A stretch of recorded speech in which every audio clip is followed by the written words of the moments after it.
Assalamualaikum warahmatullahi wabarakatuh. Berjumpa lagi dengan Pak Asmi. Kali ini kita akan belajar bersama dengan materi dari Pupetik tema 5F muatan IPA KD 3.6 dan 4.6 yang berkaitan dengan benda-benda yang bersifat konduktor dan isolator. Apa itu konduktor dan isolator akan kita bahas bersama-sama. Berikut ini. Perpindahan kalor memiliki banyak manfaat dalam kehidupan manusia.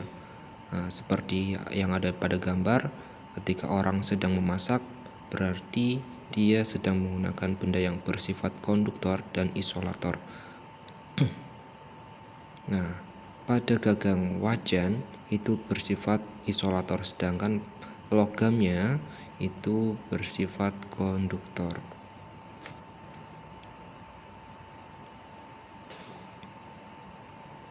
Oke, untuk gagan wajan itu sendiri terbuat dari ebonit. Untuk ebonit itu yaitu benda yang terbuat dari campuran antara karet dan plastik, sehingga dia tahan panas dan cenderung lebih awet daripada isolator yang lainnya. Selanjutnya, berdasarkan kemampuannya dalam menghantarkan kalor atau panas, benda dapat dibedakan menjadi benda konduktor dan isolator. Untuk konduktor sendiri, pengertiannya adalah benda yang mudah menghantarkan kalor atau panas. Sedangkan isolator adalah benda yang sulit untuk menghantarkan panas. Seperti pada contoh gambar di awal tadi, untuk wajan sendiri, wajan terdiri dari isolator dan konduktor. Isolatornya sendiri adalah gagangnya, sedangkan logamnya itu bersifat konduktor atau mudah menghantarkan panas. Supaya apa? Supaya ketika memasak, masakannya menjadi lebih cepat matang. Dan gagang dari wajan itu terbuat dari isolator supaya tahan panas ketika dipegang oleh tangan manusia atau tangan kita. Selanjutnya, berikut cara-cara menghambat dan mempercepat perpindahan kalor.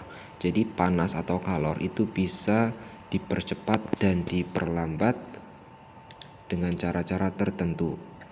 Oke, misalkan untuk konduksi, jadi ada 3 macam jenis perpindahan kalor atau panas, yaitu konduksi, konveksi, dan radiasi.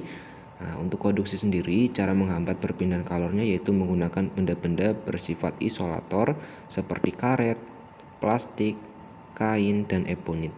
Sedangkan bisa dipercepat dengan menggunakan benda-benda bersifat konduktor seperti aluminium, besi, dan logam yang lainnya.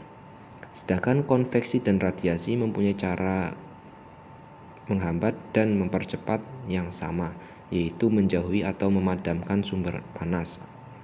Kemudian untuk mempercepatnya, kita bisa memperbesar sumber panas seperti menambah jumlah kayu bakar, kemudian memperbesar api kompor, dan lain sebagainya. Selanjutnya, berikut ini benda-benda yang sering kita gunakan dalam kehidupan sehari-hari berkaitan dengan konduktor dan isolator. Yang pertama ada setrika. Setrika ini berfungsi untuk merapikan pakaian. Sumber panasnya berasal dari elemen yang dipanaskan atau logam yang di bagian bawah dialiri listrik kemudian menjadi panas. Kemudian pegangan setrika itu terbuat dari isolator supaya apa? Supaya tidak panas ketika kita pegang, seperti itu. Selanjutnya, alat selanjutnya yaitu wajan. Wajan berfungsi untuk memasak dan menumis bahan makanan ataupun masakan yang lainnya. Bahan konduktor biasanya terbuat dari logam yang terdapat pada bagian wadah. Hal ini bertujuan agar wajan cepat menghantarkan panas ketika digunakan untuk masak. Sedangkan bagian gagangnya atau pegangannya itu terbuat dari isolator, misalkan terbuat dari kayu, kemudian plastik ataupun ebonit, sehingga ketika dipegang itu tidak terasa panas. Selanjutnya, benda selanjutnya atau alat selanjutnya yaitu ada solder. Nah, solder ini bentuknya mirip seperti obeng, tapi ini bukan obeng. Nah, solder ini ketika dialiri aliran listrik, maka dia akan panas sehingga bisa melelehkan misalkan timah seperti benda yang ada di sampingnya seperti kawat itu bisa meleleh atau mencair dengan bantuan solder. Kemudian solder digunakan untuk membuat rangkaian elektronik. Solder terbuat dari bahan konduktor dan isolator. Sifat konduktor terletak pada bagian ujung yang terbuat dari logam sehingga cepat menghantarkan panas, sedangkan bagian isolatornya adalah bagian plastik atau kayu dari pegangan solder tersebut. Oke, itu tadi adalah berkaitan dengan benda-benda yang menggunakan konduktor dan isolator. Oke, itu saja dari Pak Azmi. Terima kasih. Wassalamualaikum warahmatullahi wabarakatuh.